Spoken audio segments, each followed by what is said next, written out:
स्वागत है आपका नर्सिंग स्टडी हेल्प के यूट्यूब चैनल में। आज हम आपको वायरल डिजीज के बारे में बताएंगे कि वायरल डिजीज कौन कौन से होते हैं और वो किस किस वायरस के द्वारा होते हैं।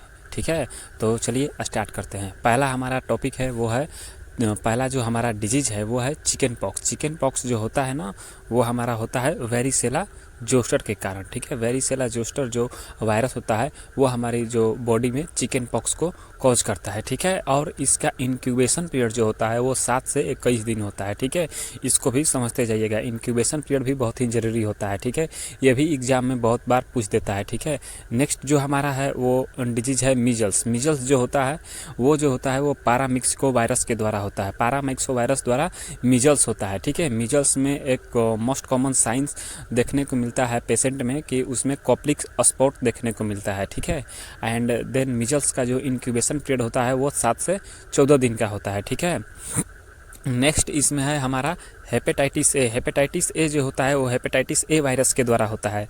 एंड हेपेटाइटिस बी जो होता है हेपेटाइटिस बी वायरस द्वारा होता है।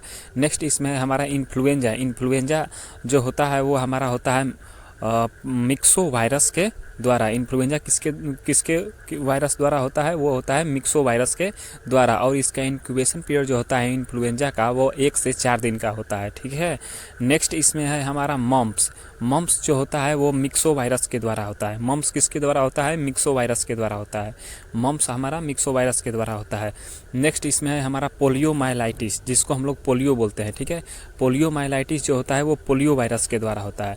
और इसका इंक्यूबेशन पीरियड जो होता है वो 7 से 14 दिन का होता है। कितने दिन का होता है? 7 से 14 दिन का होता है पोलियो का। पोलियोमाइलाइटिस जो डिजीज होता है उसका इंक्यूबेशन पीरियड 7 से 14 दिन का होता है। ठीक है, नेक्स्ट हम इसमें आगे बढ़ते हैं। इसके बाद है रेबीज। रेबीज जो जब कुत्ता काट देता है ना किसी भी व्यक्ति को तो उसको रेबीज हो जाता है। ठीक है, तो रेबीज में क्या होता है? मेनली पेशेंट में हाइड्रोफोबिया होता है, उसको पानी से डर लगता है। ठीक है, इसका एक मोस्ट कॉमन सिम्टम्स जो है रेबीज का वो है हाइड्रोफोबिया। ठीक है, और रेबीज जो होता है वो रैबिडो वायरस के द्वारा होता है। रैबिडो वायरस के द्वारा रेबीज होता है और इसका इंक्यूबेशन पीरियड 1 से 3 मंथ का होता है। 1 से 3 महीने का इसका इंक्यूबेशन पीरियड होता है। ठीक है, नेक्स्ट है हमारा इसमें स्मॉल पॉक्स। स्मॉल पॉक्स का आप लोग इंक्यूबेशन पीरियड बताइएगा इसमें।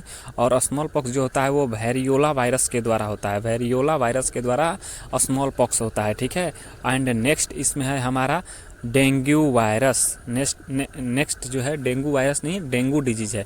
डेंगू जो नॉर्मली आप लोग देखते होंगे एडिज एजिप्टाई मॉस्किटो के कारण जो होता है डेंगू, वो एडिज एजिप्टाई जो मॉस्किटो बाइट करता है तो डेंगू होता है। ठीक है, लेकिन डेंगू एक्चुअल में होता है डेंगू वायरस के द्वारा। वो तो बस स्प्रेड होता है मॉस्किटो के द्वारा। ठीक है, मॉस्किटो द्वारा जो स्प्रेड होता है एक पर्सन से दूसरे पर्सन में वो स्प्रेड होता है एडिज एजिप्टाई मॉस्किटो द्वारा। ठीक है, लेकिन इसका जो पॉजिटिव एजेंट है वो वायरस जो है वो डेंगू वायरस है। ठीक है, और इसका इंक्यूबेशन पीरियड जो होता है वो 4 से 7 दिन का होता है। ठीक है, तो आज हम लोग कुछ वायरस और उस वायरस से होने वाले कौन कौन से डिजीज़ हैं उसके बारे में हम लोग पढ़े हैं। नेक्स्ट हम कुछ और टॉपिक में मिलते हैं अगले वीडियो में। ठीक है, तब तक के लिए धन्यवाद दोस्तों।